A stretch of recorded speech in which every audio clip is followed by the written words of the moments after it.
We have a great group of women here today to talk about menopause, and we're excited to share with you. So I think with that, I'll get started, and hopefully people will continue to file in as they get into the Zoom. But thank you again for joining and making time in your busy schedules to celebrate World Menopause Day and join us for this panel discussion.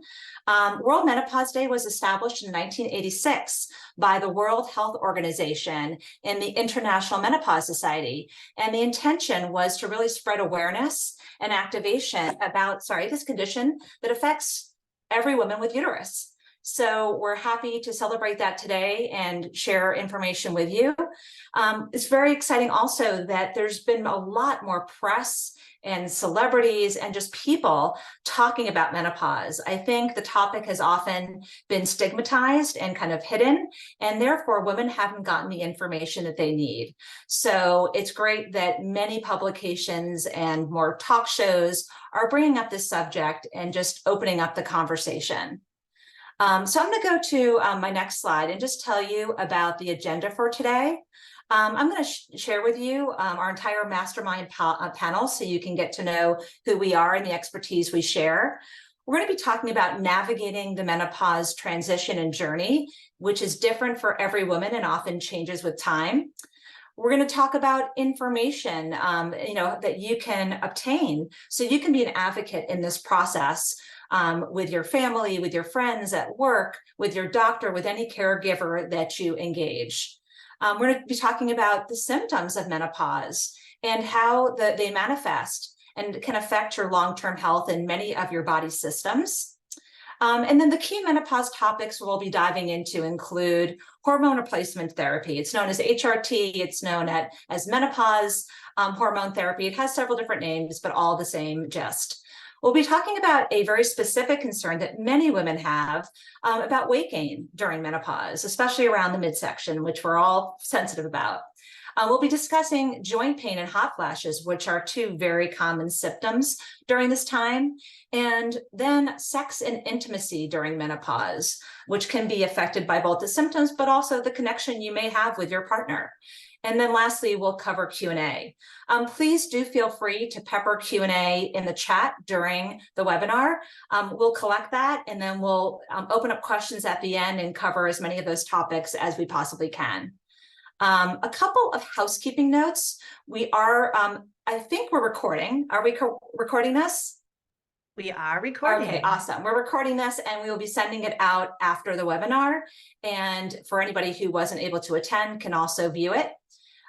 We also just want to make the statement that we are not, a medical disclaimer that this discussion is really intended for informational purposes, and that you definitely should really consult with your physician about any healthcare recommendations or treatments.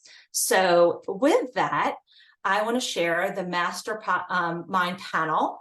So this is our lovely group of 9 ladies that are here today.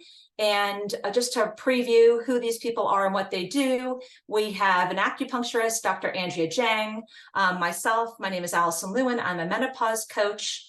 We have Dr. Cheruba Pracher, who is a OBGYN. We have Anna Scott, who is a wisdom and business coach. Dr. Alexandra Stockwell, who is an intimacy and marriage expert. We have a holistic nutritionist, Michelle Dwyer, a pelvic floor therapist, Andrea Freeman. We have a chef, Dominique, and a personal trainer, Jenny Votel. So that is our panel, and we'll all be collectively speaking with you today. So with that, I'm going to stop sharing my screen. Just give me a second. And let me just give you a little bit more information about menopause to start out this conversation. So, menopause is really, by definition, the end of menstrual cycles. So this is a point in time, literally a day, 12 months after you have stopped menstruation.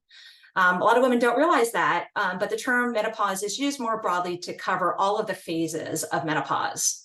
The average age of menopause is 51. However, perimenopause starts prior to menopause and can happen as early as the late 30s, but most commonly it happens between the ages of 45 and 55. It can last quite a bit of time. Basically, symptoms can last anywhere from 7 to 14 years, depending upon the individual. Some women don't have any symptoms. And then once you hit menopause, again, those 12 months, your entire life after that is postmenopausal. So again, once we hit perimenopause, we start feeling the symptoms. We hit menopause, 12 months without a cycle. Postmenopause is all the time afterwards. Every human being with ovaries will experience menopause. So obviously that's over half the population. Today, there are 75 million American women in a stage of menopause, and 55 million women are experiencing some symptoms of menopause. Over 85% of women experience at least one symptom, and many have several that happen at one time. In fact, I've documented over 40 specific symptoms, but the most common ones fall into some categories. Again, we talked about periods. Often leading up to menopause, periods can be irregular. You can have changes in bleeding, and eventually they stop altogether. Vasomotor symptoms, VSM, is another category of symptoms, which include commonly hot flashes, night sweats. It can actually be the opposite as well, where people feel chills and just can't get warm. So a variety of temperature regulation issues. Then we have what's called GSM, genitourinary syndrome of menopause, which is vaginal dryness and irritation. It could be pain during sex. UTIs and frequent urination are also very common during this time. Associated with that is also lower libido. A lot of women just don't feel as much in the mood during this point in life, maybe because of the symptoms, but also maybe the urge isn't there as much. General fatigue is super common during women in menopause. They can just feel tired, as though they can't get enough sleep, and they just are always just feeling behind. But sleep problems are super common. Sleep apnea crops up quite a bit, but just difficulty falling asleep, and also something that at least I had, waking up at 3 or 4 a.m. in the morning and not being able to fall back asleep. And we know that when we lack sleep, everything else goes downhill. It's just hard to keep it all together. So sleep is critical. Then there's the psychological symptoms. There can be spikes in anxiety. People can get panic attacks, irritability, rage, depression, and just general mood disturbances. Joint pain, aches and pains, and just feeling like your muscles, are getting the best of you is super common. We talked about weight gain around the middle, just overall slowed metabolism. And then another really common area is thinning hair and nails. So a lot of stuff goes on in our bodies during this time. Again, symptoms can happen many years, both before and after the official start of menopause. And the symptoms can range from mild to severe, and like I said, change over time. Menopause happens because there are hormonal imbalances that occur through the menopause transition due to some declining hormones, estrogen and progesterone, as well as testosterone, and then a rise in these control hormones, a follicle stimulating hormone, which is FSH, and then a luteinizing hormone, which is LH. One fun fact, we are the only land mammals to experience menopause, so we're quite unusual as humans. And only species of whales have been documented animals who have menopause. So a pretty interesting fact that makes us very distinct. As a result, there are some unfortunate consequences that sometimes happen to women during this point in their lives. There's been a lot of lack of information, misinformation, just a lack of knowing where to go and who to consult and how to manage this stage of life. And unfortunately, a lot of women suffer without guidance, without support, and without any kind of therapy or medical treatment. Almost half of women don't actually know the difference between perimenopause and menopause. 29% do not seek information prior to entering menopause. Hopefully, with more communication and more awareness, future generations can proactively manage their lifestyle and go into the stage of life feeling empowered and feeling like they know what to expect and know how to best manage this journey. 73% are experiencing but not currently treating their menopause symptoms. So this always really makes me sad, because women can get help. There are proven therapies that help mitigate symptoms, but also help improve the quality of life and the length of one's life. So I just want to make sure people know the facts so they can activate on their own behalf. Because 64% of women who have symptoms say they truly interfere with their quality of life.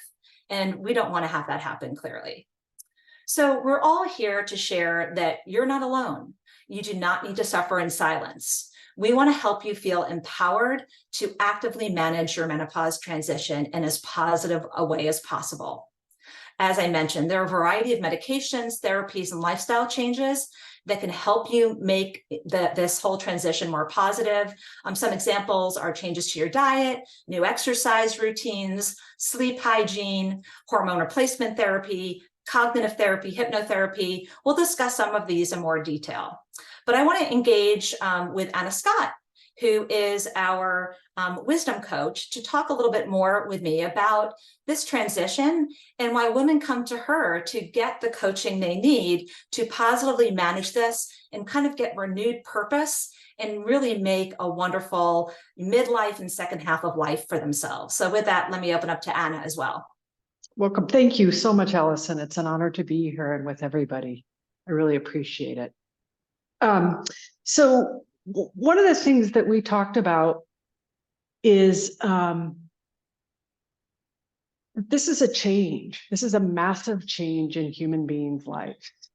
And Allison, I know that you're where are you in your menopause? Where are you in so I'm postmenopausal. But I will tell you, like, I had several challenging years trying to figure out what was going on with myself, feeling like I could be going crazy, my body's going down on me, and just not knowing how to deal with that. Right. So did you ever experience like the loss? Because as a woman, you know, when our body goes through this change, there's a loss. There's a huge loss that we are no longer childbearing years. And that whole part of our identity goes with it. Whether one is a mother or not, the ability to reproduce is something very powerful as women. And so when that feels taken away from us, I think a lot of us do mourn the loss of that phase of life. And we just don't know how to best evolve who we are and how we identify ourselves. So it can be a struggle. And so the thing that I like to do with my clients is clients or people, whoever, whatever term I want to call them, is acknowledge, first of all, that there's grief, that there is loss, that this is a massive change in their life. It's a massive transformation. And to be gracious with it. You know, I don't know about other women on this, but we have a society that likes to push things aside and go, oh, it's no big deal. This is a big deal. And it's to honor it and be tender with it. Those are great words. You know, and one thing I know you say a lot is being gracious with yourself and giving yourself room to grow, explore, and evolve. And I think that's so important during this point of life. One more comment, then I'll move on to the next topic is, you know, as a society, we know ageism also exists. So I think menopause can be a symbol of us getting older. And as women, where society teaches us we have to stay young and beautiful. But honestly, we could be a beautiful, you know, 50-year-old, a 60-year-old, and age gracefully and really embrace that. So we just encourage everybody to own who they are at their stage of life. Yeah, there is the invisibility. But yeah, that this is actually in a time of a power. We can look at this time of really stepping into a power and transform and create a whole new identity, because all the burdens of who we were, we don't have. And so I really see that this is an opportunity to remake and transform who you are and creating a whole new beautiful life. We're not dead yet. There's a whole lot of life. And be a powerful badass. Yes. Yeah. Yeah. Exactly. Okay. Thanks, Anna. With that, I want to move over to Dr. Cheruba Pracher, who's going to talk a little bit more about HRT.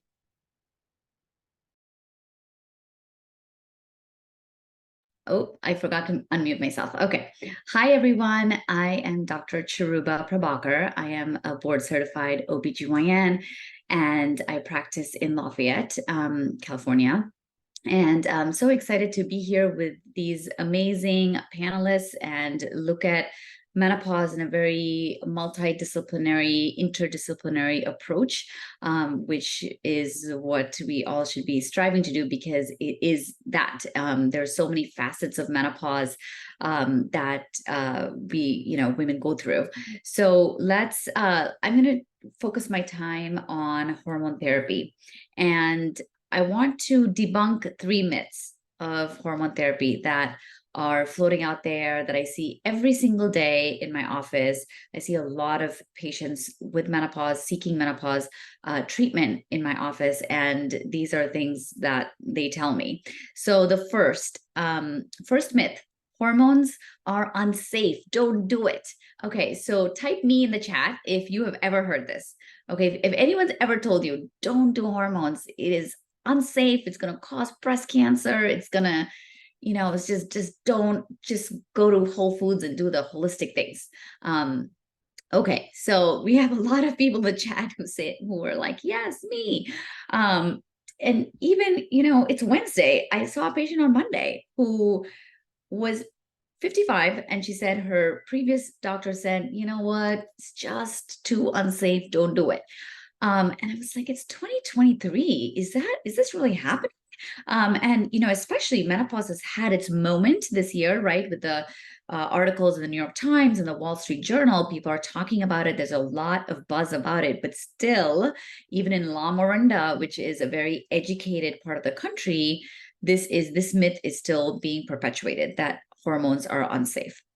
Now, I will say that hormone therapy, menopause hormone therapy, is probably safer than most other medications that people are taking at this point in their lives.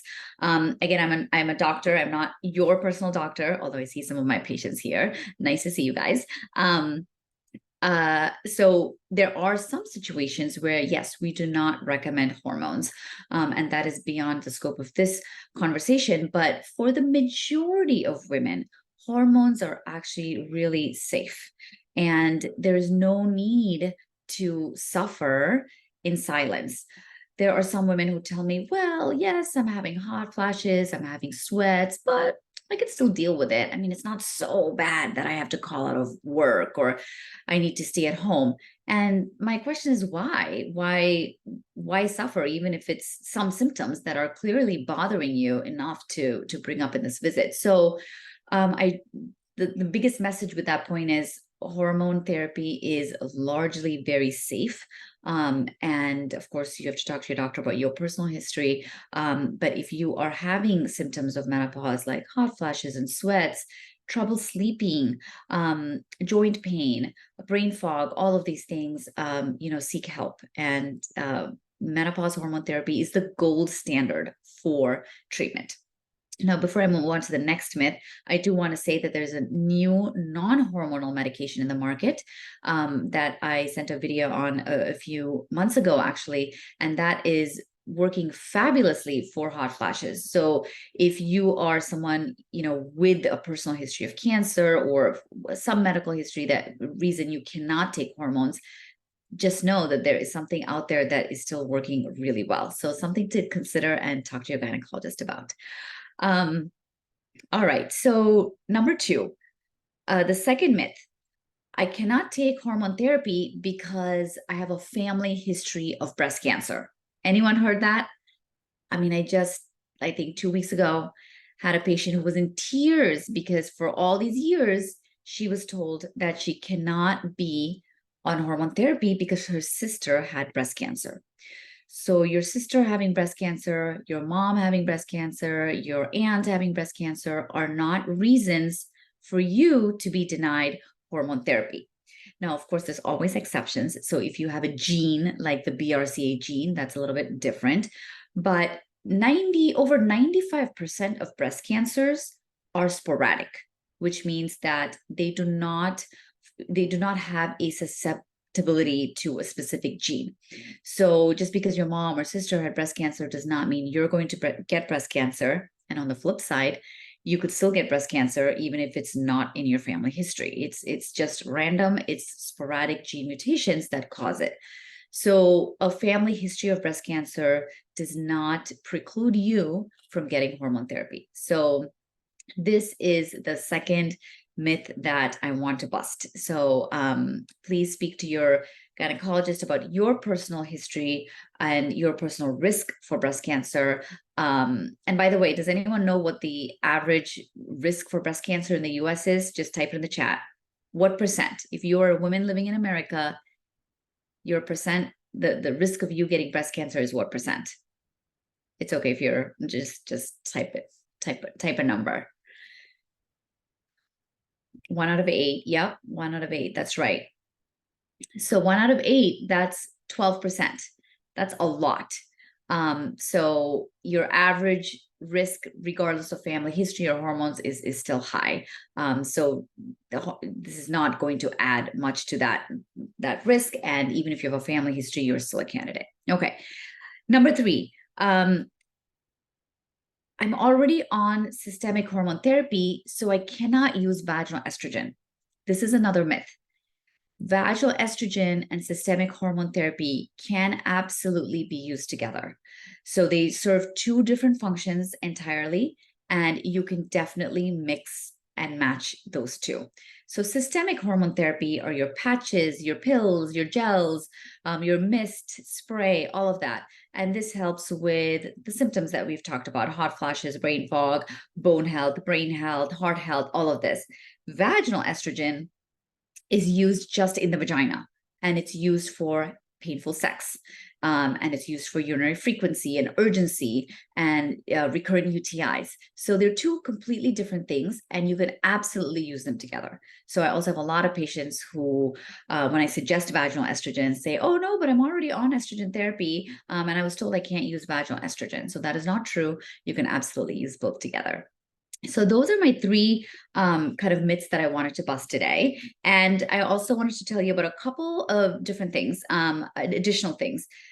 There is a lot of information on libido. This is something that patients ask me a lot now, like, well, my libido is dropping. I don't have any interest in having sex. And Dr. Stockwell will talk a little bit more about that. But on the medical aspect, we do have medications now that actually help with libido. And just this afternoon, I'm traveling to Phoenix to a conference for the International Society for the study of sexual health. And we're going to be talking about the female Viagra and other medications that we now have on the market for the libido. So these are more accepted. These are FDA approved, and it is out there. So I just wanted to throw that out there. Speak to your gynecologist about it. And I'll be putting out some videos on my social media about that shortly as well. And lastly, there's a lot of misinformation out there on menopause. There's a lot of woo-woo medicine still being practiced. Some of the things that my patients tell me really shock me as to what they're paying for and what they're getting. So seek a practitioner who is really grounded in medicine, grounded in the facts, and is going to be doing things that are approved by our national medical societies. And, we do have a lot of options, as I mentioned. So these conversations are not 5 minutes and 10 minutes. Sometimes they take a long time. They take 45 minutes to really go through your history, go through your goals, go through all the options, and come up with the best treatment plan for you. I am certified through the North American Menopause Society, so I'm a NAMS certified menopause practitioner. There's only a few of us here in the Bay Area, but there is a directory that you can find wherever you are in the country to find someone who is NAMS certified and will have the most up-to-date information, because again, we want to prevent the spread of fake news and all these myths, and we want women to get the care they need and the care they deserve. So just keep that in mind as you look for doctors to help you. All right, that is my portion, and I'll turn it over to you, Allison. Yeah, so thanks so much, Dr. Pracher. And again, continue to put your questions in the chat. We'll answer them at the end of the session. The next topic is weight gain, and that will be Michelle, Jenny, and Dominique. All right, give me 1 second and I'll spotlight all of us and me. All right, Dominique, you can go ahead and pick us off. Hello, everyone. Sorry, let me just get what I need in front of me. Great. I'm Dominique, and I'm on this panel for my expertise as a nutritional chef. I'm also a producer of a movie that discovers the origins of menopause. It's called Crone, the Wise Woman Hypothesis, and will be ready for distribution in the next few months. What it shows that menopause is a natural, powerful time in a woman's life. And it's most likely that it's menopause that made us the humans that we are. It also shows evolutionary evidence that postmenopausal women have the best capabilities to organize and lead society. The information that you will receive after today, you'll have the website where you can take a look at the trailer and also apply for an early screening if you want. So yes, by evolutionary science, menopause is natural and a powerful time in our life, but it can be a physical and emotional challenge to get through, as most of us know, and to keep strong and clear-minded enough in order to take full advantage of the wise woman that you're becoming or you've become. So you've now heard from a great practitioner who is helping with Western medicine, and you'll hear from some practitioners in kind of an Eastern medicine modality. Well, sometimes menopause symptoms can also be signals and sometimes very loud alarm bells that changes in your lifestyle need to take place. Some are lifestyle habits that are healthy at any age and should have been taken, but now you really need to take them. And some are specific for this new and fourth phase of our life. And that's where I, Michelle, and Jenny come in. Michelle is a holistic nutritionist. Jenny is a personal trainer. And I create food therapy while I make sure that you keep the joy of eating. So I create comfort food recipes that fit your particular nutritional needs. Recipes that feed your microbiome, that have the fiber, protein, good fats, and range of vitamins and minerals that you need. All with that feel-good yumminess. And that can be different for everyone. So here's a personal example. I'm sensitive to whey protein. I have been all my life, but then post-menopausal, it really blew up to a full allergy. But mac and cheese is one of my joys, one of my food happy places.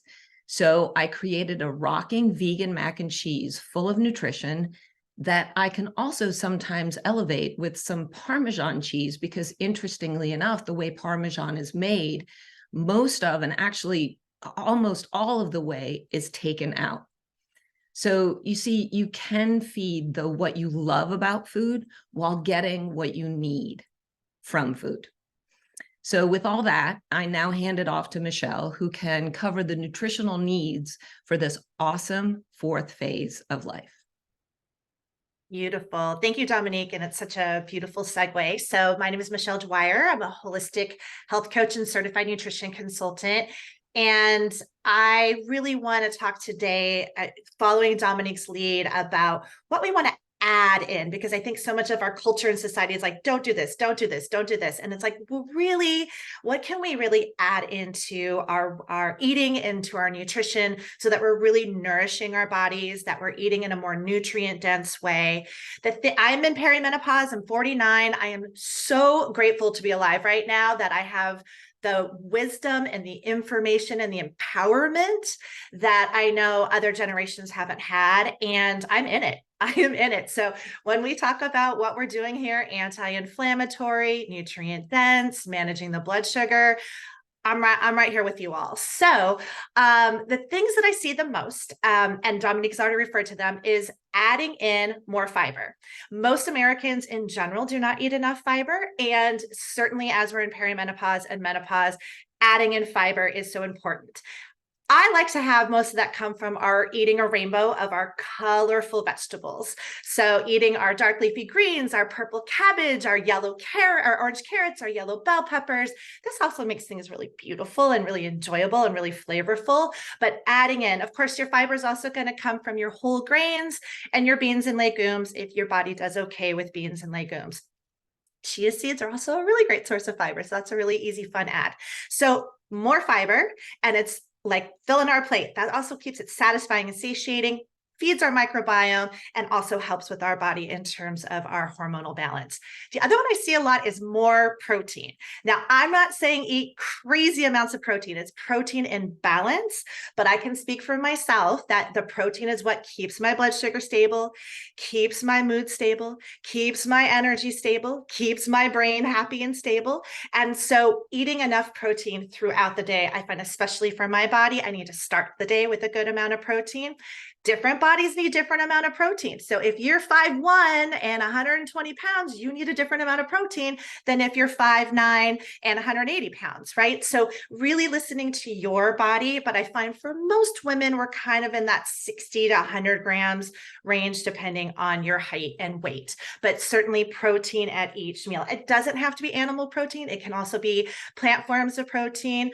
So there is a wide variety of protein options out there. Healthy fats also make food taste delicious. So focusing on things like avocados and nuts and seeds, olives, these things that really make food yummy and delicious. And I love Dominique's example.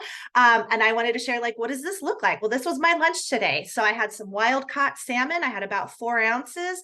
I had some mushrooms because I love mushrooms. If you don't love mushrooms, don't do mushrooms. Some dark leafy greens. And I'm really into shaved Brussels sprouts right now. I don't know why. They just taste so delicious to me, with a little bit of vegan pesto, right? Delicious, nourishing, nutritious, and I'm feeling like nice and happy and satisfied. So think blood sugar regulation, think anti-inflammatory, think about where you can add nutrient density, and of course, be mindful of our processed foods, our added sugars and things like that. So I'm going to hand it over to Jenny and let her take it from here. Thank you, Michelle. I'm starving, and that did not help. Oh my God, that sounds so delicious.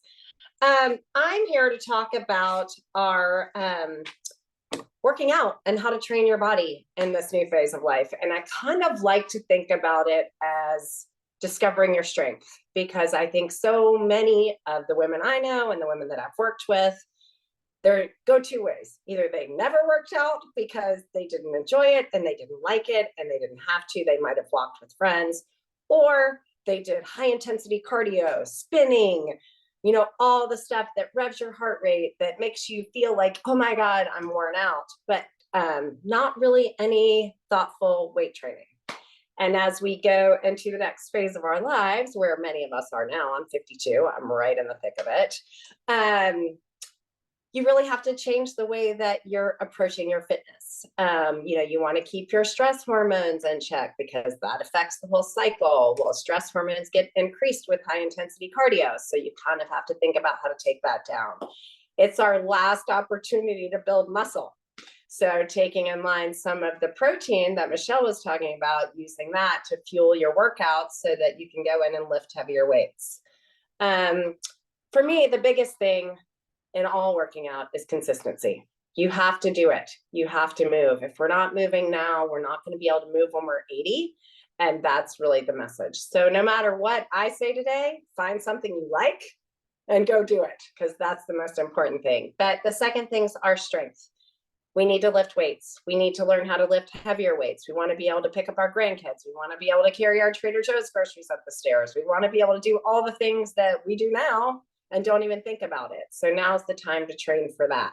And that doesn't mean you need to go to the gym tomorrow and lift 100-pound weights. You can start with your body weight, then you step into 5-pound weights, and then 8-pound weights, and you find the level that works for you, that's providing you with the results and the strength that makes you feel strong and gives you what you want out of that experience. The other thing is working on your core. That's everything but your head and neck and below your bum. So and your arms, cut it all off, and that's your core. So it's your back, it's your abs, it's doing crunches, it's doing planks, it's finding how to keep that engaged, because that's going to keep you strong. That also is going to keep the fat, which is coming, sadly, from attaching it to our organs, where we don't want that midsection belly fat. And then the final thing that's so important to work on is flexibility and balance. If we're not flexible, if we don't have balance, as we do things in life, we kind of lose that proprioception, and we take a step when we fall off the stairs, and then we've injured ourselves. So working on that flexibility and balance gives us a tool to protect yourself, even when you don't know it. Cheruba, I love that book so much. I love him. He's my favorite, Peter Attia. I'm so obsessed with him right now, but I'm not putting olive oil on my steak. Anyway, those are the 4 things, really: consistency, strength, core, flexibility. All of those things build to give you a healthy routine, and it doesn't have to be obsessive. If you're lifting weights 20 minutes 4 times a week, or maybe you want to do 30 minutes 3 times a week, you're walking every day, that's enough to keep your nervous system, your hormones, and your muscles in balance, which is really the goal. And anybody can do 4 days a week. We can all do that. So find some time to make that time for yourself so that you build your strength and in your mind and your body. You're walking through a stronger person into this next phase of life, and body, mind, spirit, and wisdom. We can do it. You just have to commit to it and be consistent. And that's it. And Awesome. I can't. What's next? Yes, no problem. Jenny, Dominique, Michelle, thanks for all those great tips. Next, we're going to move over to Dr. Andrea Jang, who's going to talk about joint pain and hot flashes during menopause. And I'm going to say, let me just get Andrea on here so that we've got her all ready to go. All right. All right. Thank you for the introduction, Allison. And thank you everyone for joining us today. Now that we're more than halfway through our panelists, I just wanted to take a pause for a second and remind all of our attendees that this is being recorded. So I know there's a lot of valuable information, and it's kind of like drinking through a fire hose, and you're like, oh, I definitely want to know more about this, and I want to know more about this. So everyone can always reach out to us if something resonates with you, but you want to know more. And as this group of practitioners, we really are here to support each other and to support our clients and our patients. And so it's a whole health approach, right? Like, it's not just one thing for menopause. And that's why this group is so valuable, because we have so many people addressing different issues. From a Chinese medicine perspective, sometimes people aren't aware that we even treat menopause with Chinese medicine, or how that actually interacts. So from the most simplistic kind of explanation that kind of integrates that Eastern Western approach is we're working with the body's central nervous system to help rebalance itself. So they've done studies of acupuncture under MRI, and they can see that acupuncture starts to light up different areas of the brain. So when you come to acupuncture, it's one of my favorite parts, because I just tell people, all you have to do is show up, right? You show up, you lay there. Many people find it so relaxing, they even take a nap. And then to touch on kind of like how it interacts with joint pain and how it interacts with hot flashes. It's not like these are all individual symptoms. It's like, well, we're going to have to do this session for joint pain. Next time we'll work on the hot flashes. It's all comprehensive, right? Like, it all goes together. So a lot of people are familiar with like the yin and the yang, right? And how there's that balance. And we've all seen that kind of visual of the yin and the yang and the black and the white, and how it's perfectly balanced. So as we start to go through menopause, we start to lose yin. That yin gets depleted. Yin is like our nourishment. It's our body fluids. It's what keeps us like vital. During nighttime, when we're sleeping, that's when we replenish our yin. So if we're not sleeping well, then we also can be more prone to have the night sweats or the hot flashes. That can also predispose us towards the sleep disturbances. And like Allison said in the beginning, it's that ability to stay asleep. A lot of women, they're like, I can fall asleep fine, but I just keep waking up through the middle of the night and I can't stay asleep. So with acupuncture, we can work at promoting more restful sleep. We can work at the joint pain by influencing more blood flow to the area, by releasing more endorphins. And then the way that we kind of impact the hot flashes and the night sweats is we're really working to nourish the kidneys and that yin. And it doesn't mean anything's wrong with your kidneys from an anatomical perspective. It's more from like an Eastern perspective of that's the organ that really like promotes this like essence and vitality. So acupuncture is meant to be painless. If you've ever had an experience that's otherwise, I would encourage you to seek out a different practitioner, because there's as many different styles of acupuncture as there are acupuncturists. So it should be a pleasant experience. And if anyone has any further questions on Chinese medicine and acupuncture and how that relates to menopause, I'm always happy to provide more information. So thank you.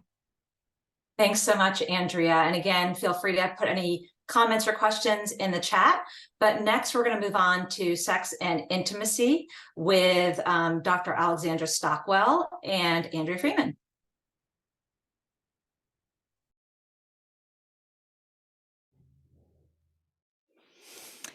Hello, everybody. I'm really happy that Dr. Andrea Jang reminded us all that you will get the recording. And I know that Allison is going to be very particular about also sending all of our contact information. So if you think of questions now, by all means, put it in the chat, but you always can follow up later. Now, I hope you've all been waiting for our section on sex and intimacy. And really what we want to do in the time we have is answer the question, what do you do when sex isn't easy? If this is a question that you'd like more information about, put an emoji in the chat. What do you do when sex isn't easy during perimenopause, menopause? Really, that's a question that comes up all the time. But what do you do when sex isn't easy? Andrea Freeman, who's here beside me, is a pelvic floor therapist, and she's going to answer that question as it pertains to the body. I'm a relationship and intimacy coach, and I'm going to answer it as it pertains to your relationship.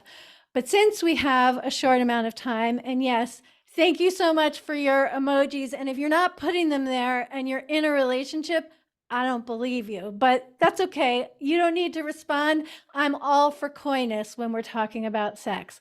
So the takeaway that we hope you have is when sex isn't easy, there's a lot you can do about it. Everything else, I hope you're paying attention. I hope this is fun. But the takeaway is when sex isn't easy, there is a lot that you can do about it. And most of it is quite fun. So the research is very clear that women, our sexuality doesn't peak until we're in our 60s or 70s. That's what the research says. It's obviously not what a lot of people's experience is. But I want to say, I actually just coached a client last week. I had coached her a few years ago and we hadn't been in contact for 3 years. And she booked another session and she started the conversation by saying, I'm 72 years old and I am having the best sex of my life because I am working with what we addressed in the coaching earlier. I have a podcast, the Intimate Marriage Podcast. In one of my episodes, I interviewed a couple that had been married for 51 years when we recorded, and she described having the best orgasms of her life. So again, if sex isn't easy, meaning if sex isn't pleasurable, there is so much that you can do about it. I want to give you one thing that you can do about it right now, one of many answers, and that is to communicate about it. The research is so clear that the best positive predictor for a happy sex life and long-lasting relationship is talking with your partner about the sex you're having and the sex you have had and the sex you want to be having. And I actually do a lot of education on how to have those conversations well. And the main thing I want to squeeze in this moment is talk with kindness towards one another. And I want to really emphasize that this may not be true in your relationship, and I'm going to speak heteronormatively for a moment, but in society in general, when men have erectile dysfunction, they can't maintain an erection, both men and women tend to think it's the woman's fault. And when a woman isn't having the orgasm she used to have or she wants to have, we also think it's her fault. So notice your thinking, communicate, and if it's not fantastic, just know there's a great deal you can do about it. And I'll turn it over to Andrea. Thank you. So welcome everybody. So I'm going to talk about what to do when sex isn't easy from the physical perspective and from the perspective of the body. So the first thing to understand is there's so many, like everybody has talked about, there's so many changes that are going on with our bodies. It's very normal that our bodies aren't going to function sexually in the same way that they have in the past, or maybe they've never functioned that way. And so, changes are going on with our tissues, with hydration levels, muscles, elasticity.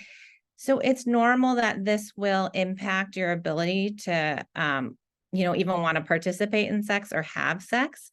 And when sex doesn't feel good, we don't want to have it. And that makes sense, right? When something doesn't feel good,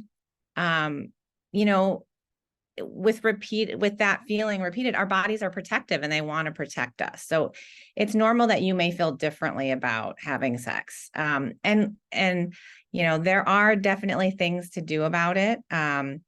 some of the, communication is key. I think that's really important, is to talk with your partner about it so they understand that, it's uncomfortable, right?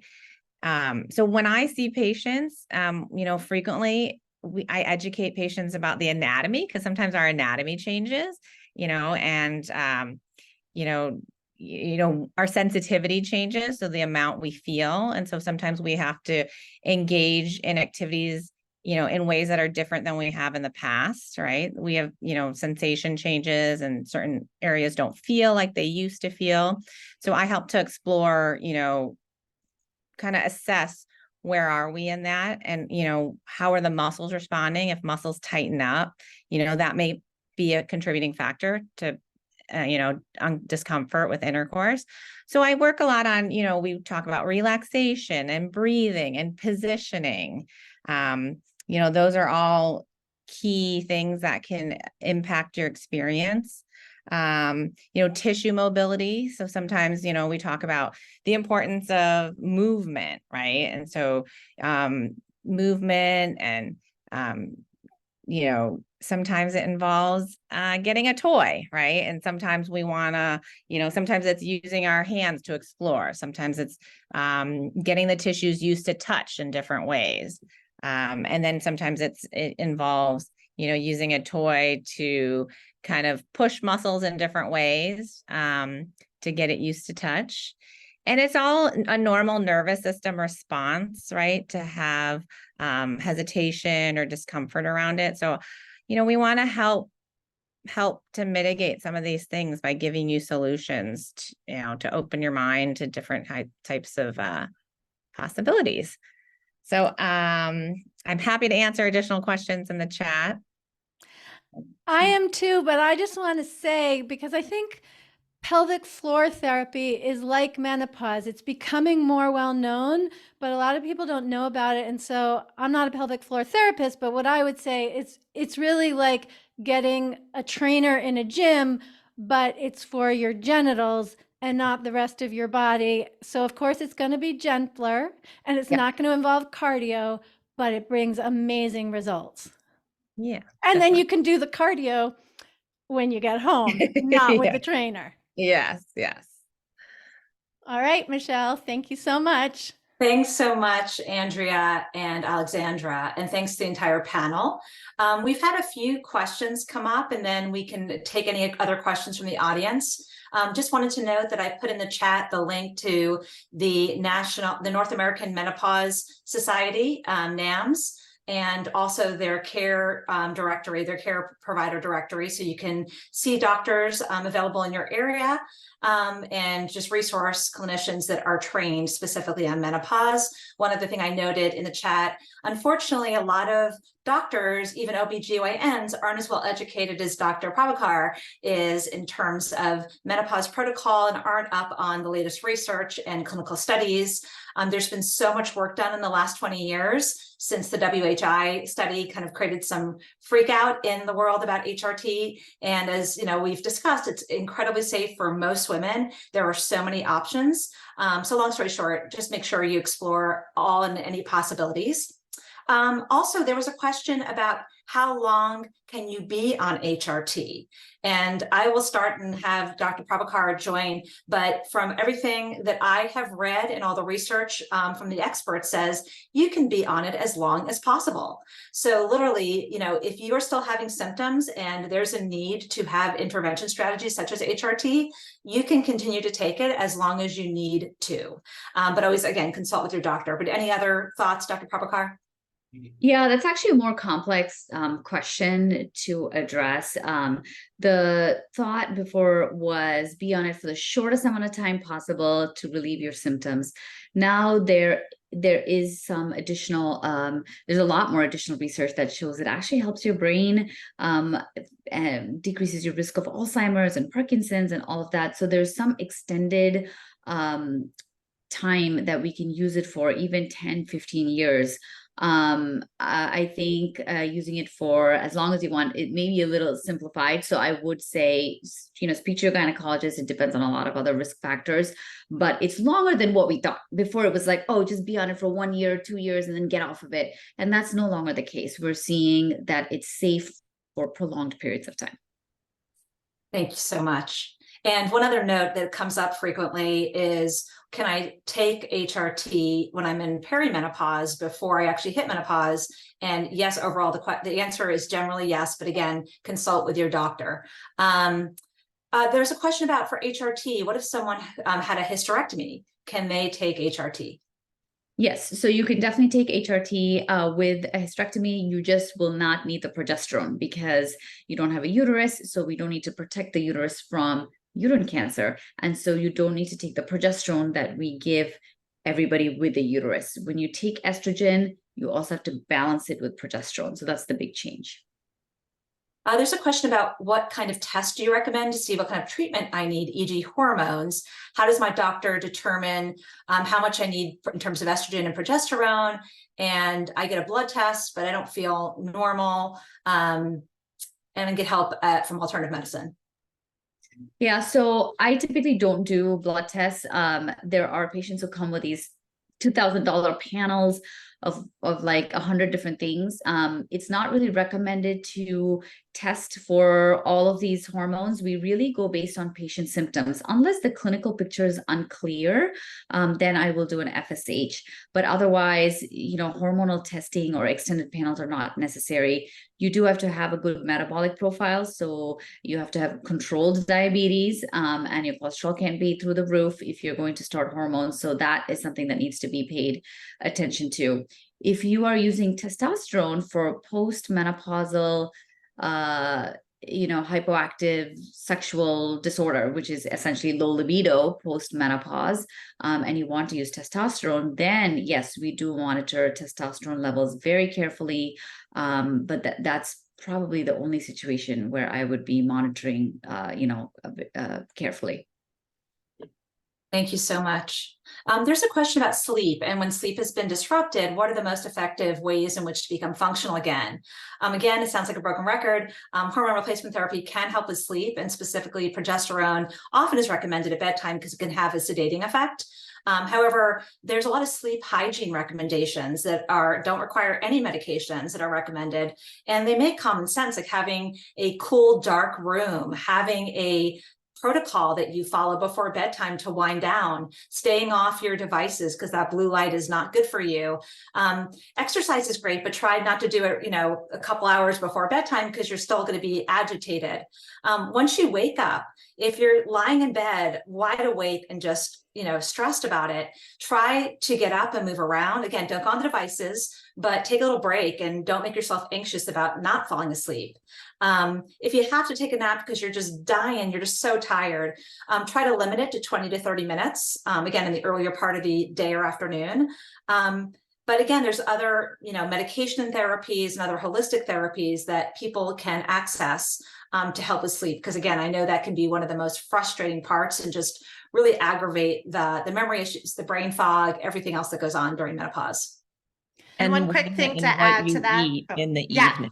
I was going to just say, yep, Dominique, exactly. Like And magnesium for the calming, but blood sugar dysregulation sometimes is a big factor. I've seen clients who are using a continuous glucose monitor, and we see what's happening at 3 a.m. in terms of their blood sugar. So sometimes eating too late. I know the Chinese medicine will be like, hey, like that's what we're supposed to be like, not digesting and doing all these other pieces. But I also see dysregulated, like if there's a lot of sugar happening later or too late of eating, or the body's still digesting, or too heavy of food. So another thing to pay attention to.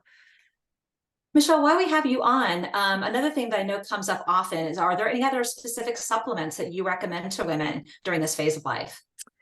Yeah, that's a great question. I mean, I think, the things we want to think about that HRT is trying to prevent and support, we want to think about our bone health, right? So looking to see, do we have the right amount of magnesium? Are we, get your vitamin D levels checked, these things that are pretty easy to get checked to make sure they're at an optimal level. And then also too, I like low level things that are supportive. So if like your cortisol and your stress is out of balance, taking something like some fish oil or taking something like a B complex just to help your body manage the stress a little bit better. Of course, like bigger picture, we want to do all the other holistic things. A supplement is meant to be a supplement to all the other important pieces of eating well, moving our body, getting good sex, having good sleep, right? Like all the other pieces that go with it. But I would say making sure you're getting a good amount of omega-3s, sometimes magnesium, check your vitamin D levels, are kind of the big ones that I typically see. And then depending on your microbiome history, if you've been on a lot of antibiotics, you might want to also look into doing something to support your gut health, because that also changes in perimenopause and menopause. The microbiome is a whole new world. Andrea's shaking her head there. So yeah. One thing we haven't stressed as much is just how to be mindful during this point of life and really center yourself. And it's really, doing a meditation app or having a practice that calms you and centers you and helps you focus, I think is super important. And self-care, taking care of yourself. Often we women are taking care of our families, the household, our jobs, just a million balls in the air, and finding some time where you can really care for yourself and ask for help. Make yourself vulnerable. We women tend to just absorb everything and internalize it. But I think this is the time in your life when you need to reach out to others and tell them what you need to support your needs. So just encourage everybody to do that. Any other questions from the group? We're kind of reaching the top of the hour. Just one more time, we're going to send out this recording so everybody can review it or can view it if they haven't viewed it before. But here's just another reminder of who we are and what we do. We'll send out contact information with our websites and our emails, so you can reach us if you want to help us on your menopause journey. But we so appreciate, again, your time and energy and questions and engagement. And we hope this has been helpful to you. And thank you so much for attending. Have a great afternoon. Bye, everyone. Bye. Thank you.